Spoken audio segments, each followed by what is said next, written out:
Hello everyone and welcome back to my YouTube channel with another useful and informative video. So guys, in this video I'm going to show you how can you turn on screen mirroring on your iPhone. So guys, if you want to mirror your iPhone screen with any other screen like your TV or your laptop or your other device, here I will show you how can you mirror your screen of your iPhone with other devices. So guys, for that you have to simply drag down your control center, and from here you have to tap on screen mirroring from here.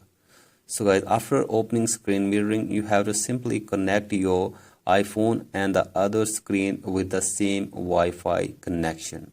So guys, connect your iPhone and the other screen with the same Wi-Fi connection, and after this you will be able to screen mirror your iPhone with other devices. So guys, you have to simply connect your iPhone and the other screen with the same Wi-Fi connection, and after this you will be able to easily mirror your screen on your iPhone.